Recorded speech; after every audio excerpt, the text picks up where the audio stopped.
several clergy in Russia. Was the Pope appealing for peace, or was he praying for peace?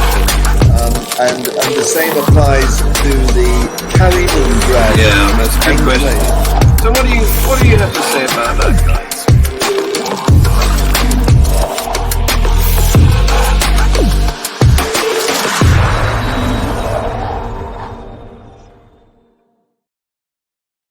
Good morning, afternoon, evening, wherever you are. Welcome to the latest edition of Views on the News, formerly known, as you saw from the intro that just went past, as Global Atheist News Review, because that's our parent program. We record the news and the next day we give our views on it. So today we have a panel of interesting people, fine fellows and fellowesses, with Dread Pirate from British Columbia, Tersia du Plessis from South Africa. How are you, my friends and family? We have Esther, the Afro Atheist from the Midlands of the UK. Hello, everyone. Hello. Dr. Ty Wells with Cat from Kentucky. No, Tennessee. Tennessee, I will get it right. And Guy Otten from the north of England in the Manchester area. Welcome, guys. Thank you very much for joining us for Views on the News. The first item is from the Holy Land, where 9 Palestinians were killed during an Israeli military raid in the occupied West Bank. You know, that's up the side of the Sea of Galilee, in from, biblical names. And a woman aged 61 was reported among the dead. And the story that the Israeli military put out is that its troops went in to arrest Islamic Jihad terror operatives who were planning major attacks. Now, I don't know whether there's any evidence for their suspicions, but that's the story they gave us. What do you think of that, guys? Well, I will begin by saying that having just turned 50 myself and being a woman, and imagining that this 61-year-old woman probably has never in her life known peace nor freedom, I can imagine that a 60-year-old woman would be extremely dangerous as a terrorist operative. I can absolutely see that, No doubt. For those watching who don't get irony, that's what it is. Yes, I think about the story, because this is the Holy Land. This is right, and you have to think about the history. When you look at the books and the Torah, I think they have the Torah. You have in the scriptures where God specifically says, I'm giving you a land. I'm giving you, go to that land. Go and take over. Go and fight. Kill everyone in sight. Keep the young virgins for yourself. Right? Yep. And I It's think to going myself, on. why so much violence? If this is something to do with God, it's the Holy Land, so it must be a God. If God is somehow, for me, the fact that you need all this violence just goes to show there is no God involved. Yeah. None at all. If there was a God involved, I don't think you need any of this violence, because guess what? A 61-year-old woman, I bet she was just innocent, just trying to mind her business, do what she does on a daily basis, and now she's no longer here with us and the other people as well. At what point would people realize that this fighting and it doesn't help anything? It just makes things worse, in my opinion, because think about the children of the 61-year-old woman, right? Now you're breeding the next generation of people who are going to hate on you, some will go as far as wanting to avenge the death of their loved one. It's just a vicious cycle, in my opinion. Yeah. You're raising children to think that's normal. Exactly. I want to come in here, if you'll forgive me my talkativeness. In one of our previous episodes on Free Thought Hour, I mentioned that one of the problems that I have with scripture is that whether it's the Torah, the Bible, the Quran, it's written in such a way that it can be interpreted by any reader in whichever way they want. Sure. And to me, that's one of the crucial flaws of the people of religions based on holy books. And in this case, it's so pronounced. The whole situation in Palestine has become so intertwined with politics. But the problem is that the minute you have a holy book, you can, and if it's a holy book written by a God who didn't make himself clear and who expresses himself in many ambiguous ways, the minute you have that combined with political ideology, then you have a carte blanche, because you just say, but that's what my scripture says. And that's one of the problems I have with the faiths of the book, or what are the beliefs, where there's these ambiguous holy texts. Yeah. Yes. Been written by any God. But that is the appeal, generally speaking, for things like the tarot or horoscopes. I mean, it's an invitation for our imaginations to engage in the interpretation of these things. Holy book, tarot, horoscopes, it's really all the same sort of thing, right? Yeah. I mean, I think that's what's going on here is actually an apartheid system, and where the Palestinian community are oppressed, just like the black people in South Africa and elsewhere were. It's a very similar system, and Amnesty International has recently come to the conclusion that it is on all fours with apartheid, and apartheid has been made a crime against humanity. So that's what's going on there. So as a South African, and as somebody who is still indirectly benefiting from the privilege that my race and my forebears gained through apartheid was condoned by the perpetrators thereof as part of God's covenant. In fact, so that makes it is you're absolutely right. But what makes it so much worse is that religious people use the holy book to give them the right to do this. Yeah, that's right.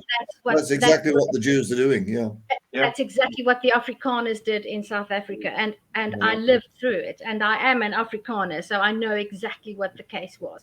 And I know that the Bible, we heard it from the pulpits, that it was righteous. Apartheid was a righteous policy ordained by God. I grew up with that. So you're exactly right. And in modernity, we exist in a world where Christians are trying to rewrite the book on their stance on homosexuality and stuff like that. So it's not righteous in my book, I'll tell you that. Staying with the West Bank. Listen to this. We were on our way to work together. This is a boy and his father. And then this happened with the soldiers. We were separated, and I only saw my father again when they brought his body to the hospital. What happened was the Israeli army's military police unit they're investigating this because the military, it was a checkpoint where the traffic was being stopped. And they started out by arresting Ahmed Kala, who was 45, as a terrorist, and it claimed that he had tried to carry out an attack. But Israeli media said the father was killed unnecessarily. A video showed a scuffle with soldiers before he was fatally shot. That's the situation. They're claiming that he was a terrorist, and his son doesn't agree. Huh. Well, I guess in places like that, they don't need proof. It's like witch trials, right? Yeah. So the accusation is enough. Well, I mean, I think from the Israeli point of view, they do feel themselves threatened by the Palestinians. But what we see outside the country is that they have overwhelming power and force, and the Palestinians are resisting to the limits of their rather limited capability. Yeah. Very sad. And they've just created another terrorist because that boy will want to avenge his father. Yeah. Exactly. Yeah. And so it goes on. Okay, things are not much better in Pakistan, where near a mosque in Peshawar, there's a police police office, police station, police school. I'm not sure what, but 300 to 400 police officers were assembled at this police venue next to a mosque. And some of them were actually in the mosque worshipping, and then a terrorist suicide bomber killed 59 of them, mostly policemen. And although the Pakistani Taliban have denied involvement, originally, as the story developed, one of their commanders claimed that they were responsible. So it's a bit muddy in terms of accuracy of reporting here, but that's what happened. There was a blast and a lot of people were killed. Half of a wall caved in and buried some of them. It was a horrible event. Yeah, I mean, it's interesting. This is an internal Islamic dispute, isn't it, between the Taliban and the what you might call more moderate sort of police. Yes. I think this was an Ahmadi mosque, and the Taliban, I think, are Sunni. Yeah, so Shia and Sunni. Yeah. Yeah. Mm-hmm. Crazy. Anyone else? It's like the Anglicans in Australia now, right? Yes, indeed. Yeah. It ties in with what I said about the ambiguity of the text. The trouble with these things is that unlike when you have an organized military, you have no control over people who belong to this type of religious terrorist organizations, because any person, regardless of their mental health, can do anything because God tells them so. So you don't even have the internal controls of, say, Israeli military, or because these people are literally loose cannons, because they can interpret their canon, if you catch the pun, in any way that they want. Yes, to suit themselves. That's right. Well, sometimes these news stories rumble on for years when they get involved with justice systems. And 8 years ago, in 2017, now that's 6 years ago, isn't it? A man attacked is the only word to use, really, because he got a rented truck and drove it into 8 people on a bike path in New York City, killing them. And this has finally come to the sentencing stage of the court deliberation. And he was sentenced to, it's come to a judgment. And so he's been judged as guilty, although he pleaded not guilty. We're sentencing next week. There's a choice between life in prison or the death penalty. And Guy's back. He had a little breakdown. And what's happened here is that he's been accused, or he's been convicted of murder in the aid of racketeering activity, assault with a dangerous weapon, a rented truck, and attempted murder in the aid of racketing activity, provisional of material support to the ISIS, the ISIS, and violence and destruction of a motor vehicle. They've tried to throw the book at him in the expression, but there's some doubt as to what his motivation might be. And of course, the defense is claiming that he's not actually a member of ISIS and that his attack was spurred by his religious fervor to please his God and ascend to paradise in his religion, but not a terrorist act, but just a genuine wish to go up to paradise, and that's supposed to be mitigating circumstances. Meanwhile, I know it's a laugh. Kill all the lawyers. Yeah. Meanwhile, the prosecutor, of course, has said people who ISIS rely upon are those who are its soldiers. Of course, they're part of ISIS. This is common sense. An organization engaged in worldwide war needs its soldiers, and its soldiers are part of the group. So there you go. He's been convicted.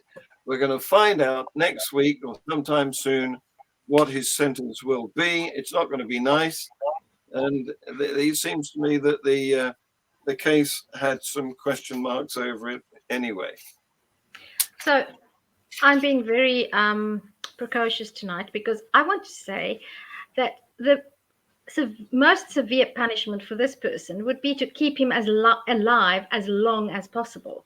Sure. So I sincerely hope that he doesn't get the death penalty. And I sincerely hope that whatever disease he gets at any stage in his life, that he is kept alive as long as possible, kept corpus mentis as long as possible, so that he knows that he's still on earth and not yet in paradise.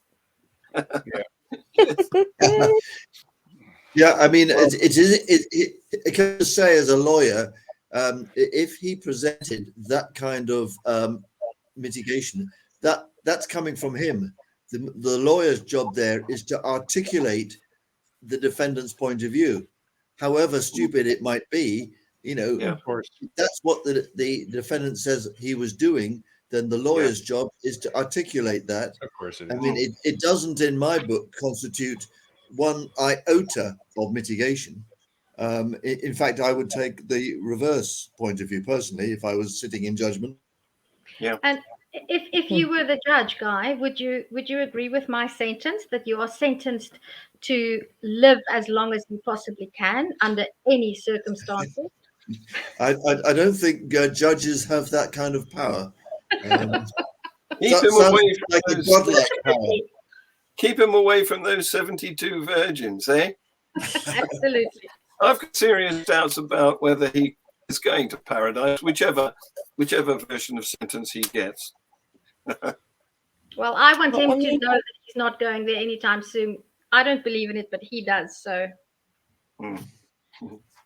it's the mindset of people like these that just bother me, because I know, Tersia, you want to keep him as long as possible, but wouldn't he just be able to pass on his skills to someone else? Oh no, he's to be kept in isolation for as long as he lives. This is a really serious, severe punishment. Isolation for the rest of his life. Yes. Well, he has God to talk to, so he won't be isolated. No, I think he should be put with a raging fundamentalist terrorist, Christian fundamentalists, and let them sort of debate the matter. That's brilliant, Guy. The lawyer in you is making my day.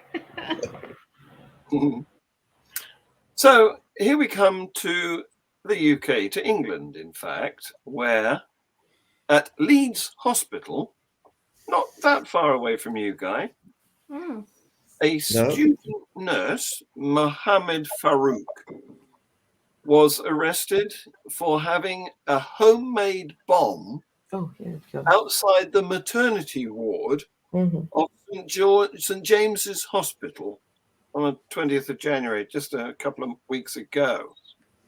And he's appeared at the magistrate's court accused of preparing a terrorist act. And apparently, this is a bit bizarre, isn't it? Because we had one almost the same at Liverpool. Yes, Was it a couple of years ago, didn't we? yes, we did. Yeah, that was a car And- bomb. and that one. Well, was it exploded in the car before he got it delivered. Yeah. John, So- I'm worried if you're being a little too judgmental, because sometimes you have to put a bomb somewhere. Did you expect to keep it in the refrigerator? Like, that's dangerous. Yes, yes. You don't want to be too close to it yourself, do you? No, indeed. No, you have to find a nice maternity ward to drop That's it off right. everybody. In fact, you could have danger money for even having to make the thing. Yeah. So we're being ironic, folks. Don't worry. So the thing is, he's also got previous, because on the 10th and the 18th of January, he carried out what's being described as a hostile reconnaissance of an RAF base. And apparently this was chosen because he's had online encouragement to carry out a lone wolf attack. And he assembled from instructions this homemade bomb. He bought equipment, he made it, he researched the RAF base online, and then went there to reconnaissance the target. And he ended up with it outside the hospital maternity ward, because I think he used to work there and he had some sort of grudge against the other members of the staff. Anyway, he is now in custody and he's facing a further count of possessing an imitation firearm, so with intent to cause fear. So let's follow that story and see what happens to him as the justice system gets to grip with him. Yep. Meanwhile, They used to sorry, John. go They ahead. used to try and, I mean, I remember this was going back years ago now, in college, they used to try and tell people, if you suspect any terror activities, right, to report it, even if it was nothing, even if it was just a hoax, to report it, because we could stop this person before they get to the point of actually committing these offenses. And I think, for these lone wolves who just go on and do what they do, they used to tell us the signs to look out for, right? Some of them were if they started to seclude themselves, if they start talking to some strange people, if they there was a list of things to look out for. And I think we need to bring this back again, because it's hard to pinpoint these ones that are on their own. But if someone had said something, you might have been able to stop it. Signs of people becoming radicalized. Yes, indeed. Okay, so Pittsburgh.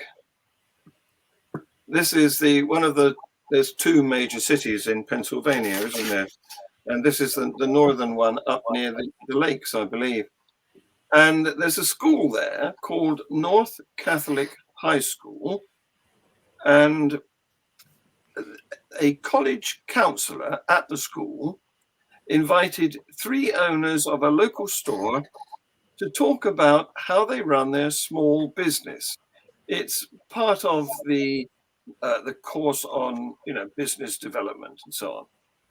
So they came along to attend the classes in December, and while they were coaching the students in how to do their business, they gave everyone a small crystal. That upset the apple cart, because the administrator, somebody complained to the school administrator, and that person, she, asked the counselor who'd organized this visit from the business to resign because she said the visit and the crystals were not a good fit. As we know, our faith is in Jesus Christ and not in objects necessarily. She said, rosary beads? Yes. But crystal? No. It turns out that this business was called Elemental Magic, and it sells superstitious items like jewelry and candles and various metaphysical objects. And the 3 store owners, there's a married couple, Tabitha and Tamara, and their sister-in-law, Carrie Latshaw, and they are all Wiccan high priestesses. Oh, yeah. And those Christians attending the course didn't burn up immediately. They did that.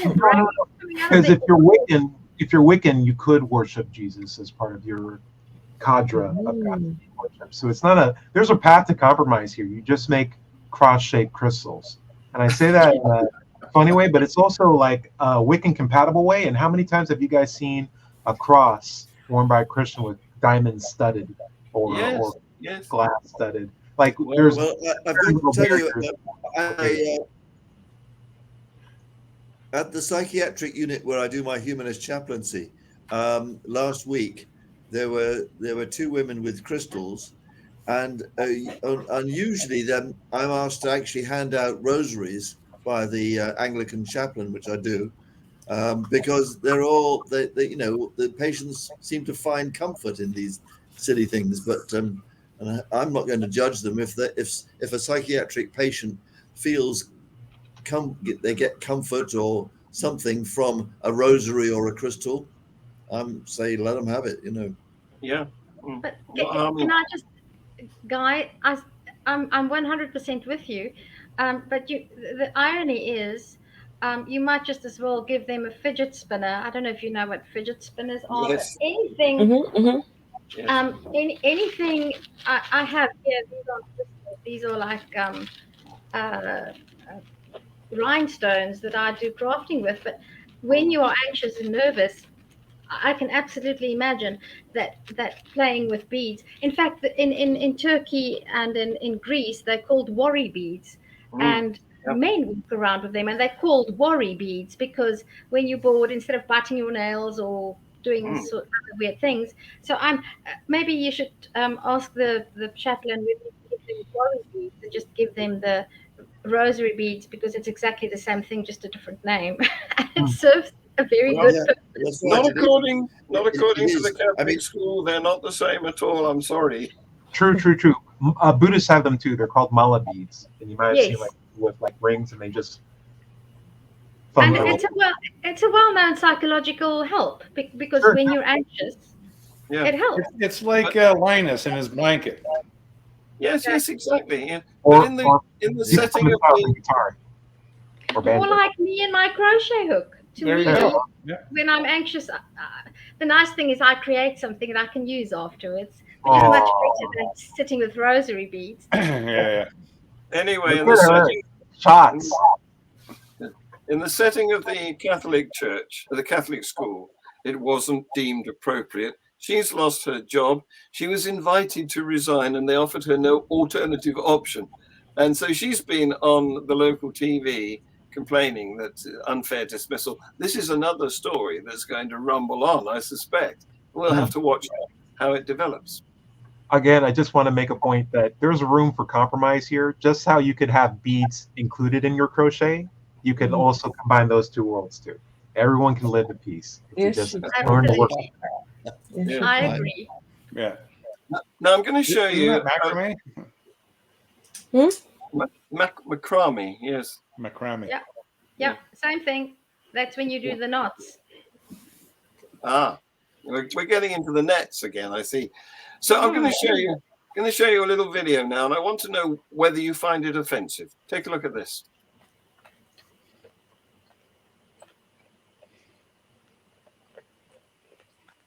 No music, I'm afraid. Yeah, no, they got arrested, right? That's beautiful. And I have to confess, I'm shocked to my core the sight of two people dancing, it just shocks me. Yeah, the ground is sparkling. It's really beautiful. I will not That's recover. beautiful. Again, irony. Oh, That was the Freedom Tower in Tehran, apparently, in the background. And it was deemed so unsuitable. Obviously, they're lovers and they're dancing. gosh. And I can't see anything offensive about it. You know, it's not as if they're doing any rude gestures or inappropriately dressed by my standards, you know. So, but guess what? They were arrested and they have both been sentenced to 10 years and 4 months imprisonment for promoting corruption, prostitution, and propaganda. Unbelievable. I'm Just, there are no words.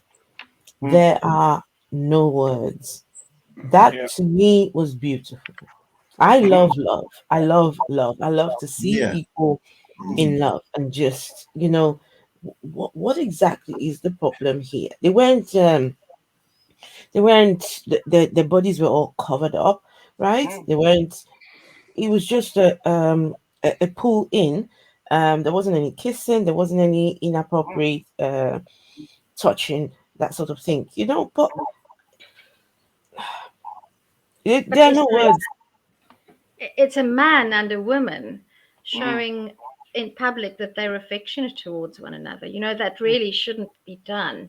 But on a serious note, is there any chance that these two young people can appeal to the sentence?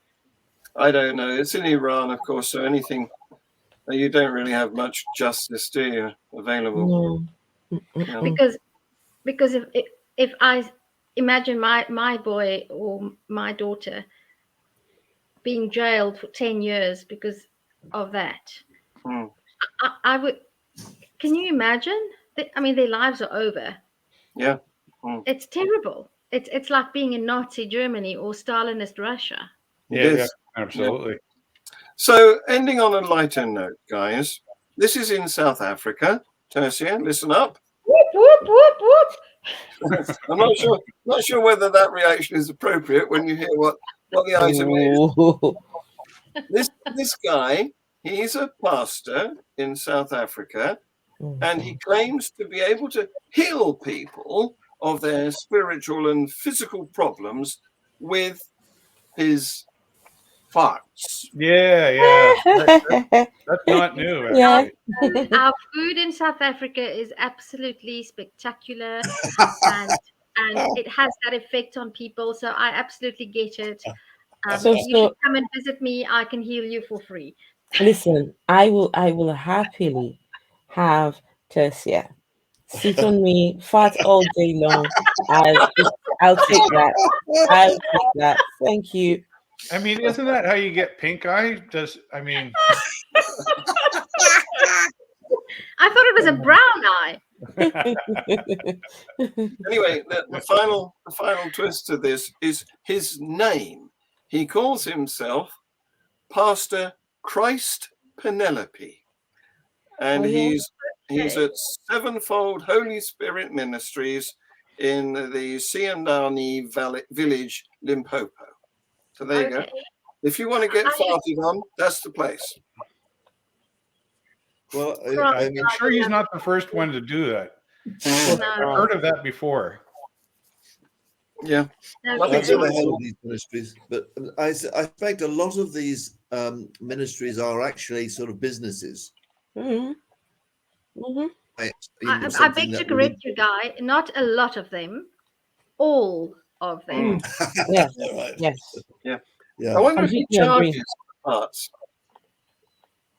Yeah, you may not necessarily charge for the fart, but trust me, he's charging in his own cunning ways. They tell the people to give to the Lord, and you shall be blessed. That's right. Give, and it shall be given unto you. The saint in his congregation is His Holiness the Saint of Flatulentia. Maybe he'll become sainted, canonized, and he will take on the name of Saint Raspberry or something. I don't know. I apologize on behalf of my countrymen. We're not all like that. I'm Well, I'm sorry, glad guys. to hear that. And I'm glad to hear that you're not all like that, and you're available to come on shows like this, for which I thank you greatly. And I'm going to play the outro. So say goodbye. Have a good week, folks. Bye. Thank Stay you. safe, people. Bye. Bye-bye. Several clergy Was the Pope appealing for peace, or was he praying for peace? And the same applies to the carry-on drag. Yeah, that's a good question. So what do you have to say about that guy?